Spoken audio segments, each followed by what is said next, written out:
Um, I think this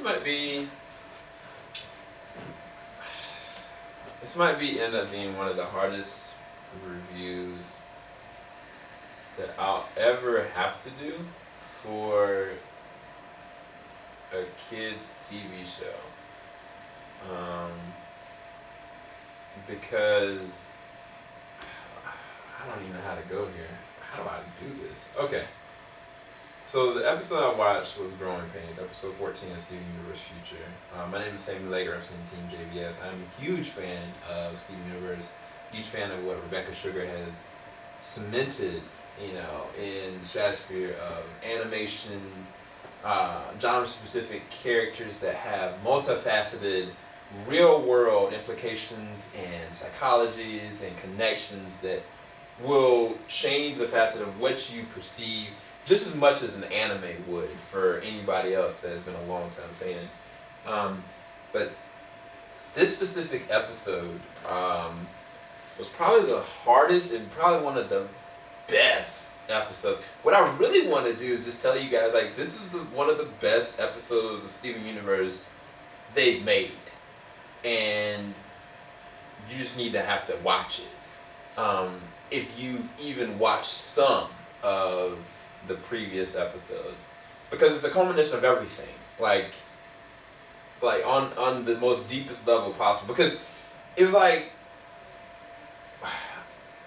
Connie's mom really broke down not just the physical psychology of Steven, but she broke down the mental psychology of Steven. And she did it, and this is all credit to Rebecca Sugar from a written standpoint. She showed him what the other gems look like. She showed him what he looks like physically. And I was sitting there looking at his body, and I was like, he's got hairline fractures on different parts of his body, but his skull is legit fractured in different ways. And I was like, oh my gosh. Like, this kid has been messed up. Like, he legitimately, Steven has gone through. I initially was like, man, this kid's gone through a lot, yeah, but it's almost on abuse level. Like, he has gone through way too much. And it's kind of like, the way she kind of broke it down was kind of like all the different things that he's gone through and lived through and dealt with have built up essentially stress reserves, which has caused him now to deal with basically PTSD. Because, like, the biggest thing about PTSD is, like, you go through all these different, like, stress, and bombarding yourself with it every single day continuously, to the point that you are on this thin red line of just, like, anything happen. So I'll give you a story. In September of 2015, I went through a rollover accident. I wasn't even the one driving. Somebody just kind of came over, rolled over, and hit us, right? And it took me a long time to recover. And then it took me longer mentally and emotionally to get over being able to drive. And I actually technically don't feel like I completely have gotten over that all the way. But one of the biggest things about it was that as soon as I remember it like it was yesterday. I was with my uncle and Joe, and they were just driving. And all of a sudden, like, when they were driving out, like, my uncle was driving, but I saw a car. They looked like they were about to, like, come too close to our car. And I, like, legitimately froze up to the point that, like, all muscles in me, I wanted to run out of the car. And after that, what proceeded after that is kind of like, all right, eventually I had to kind of work up to go and drive. But, like, there was moments I would drive and then, like, I just filled with, like, anxiety and, like, pain and throbbing in my chest. And then to the point that, like, that ended up pushing out to, like, me having, like, road rage, which I'd never had in my life, you know what I'm saying? And it's all from just one specific moment that caused me, like, those levels of, like, PTSD, essentially.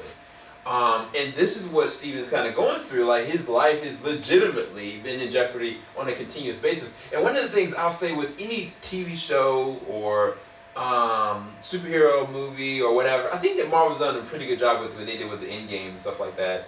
But this dissected what that would look like on a long-term basis. And it's crazy because, like, my boy Steve is just growing up. He's just trying to actually grow up. But at the same exact time, like, I love his dad because his dad, he's lived this through with him. You know what I'm saying? And not that he kind of displaced what happened or kind of made it like lesser, that it wasn't anything big, but he did try to equate it on a level that's kind of like, okay, you can be able to go through this and you can be able to get through it, even though, with respect, like, yo, this is all messed up. Like, this is all stuff that you had to go through, and I'm sorry you did. But he didn't kind of like make Steven feel sorry about it or make himself even feel sorry about it. He owned it, and that's, from a dad standpoint, like, that was amazing. Now, this is the thing that's going to be hurtful to me, is like, I don't know, Connie might have to let Steven go. Like, for real, because until he's able to deal with his stuff, like, she might discard herself because she knows that, like, at this current time, like, she's epicenter of just setting him off. And I just don't think it's going to get any better, bro. Because Stevens is different. Like, it's like, normally, yeah, you go through these kind of things, but just kind of like I said, like, even when I went through what I went through, and I kind of drove and I kind of had like these splurts, that had a lasting impression on me mentally, that every single person I was sitting there driving around, if they did something stupid or misguided or unsafe, I would lash out, you know what I'm saying? And that kind of stayed with me for a minute until I actually dealt with, like, this is what's going on, and try to push against it. And that's something that's hard for any human being to deal with, and that's what Steven's gonna have to deal with. And I didn't mean to go this long with this, but this show and this episode deal with that in spades. It's just, it's sad, it's terrifying, and at the same exact time, it's real, it's visceral, like, it's in your face. And I'm all credits to Rebecca Sugar for that one. Like, wow, wow.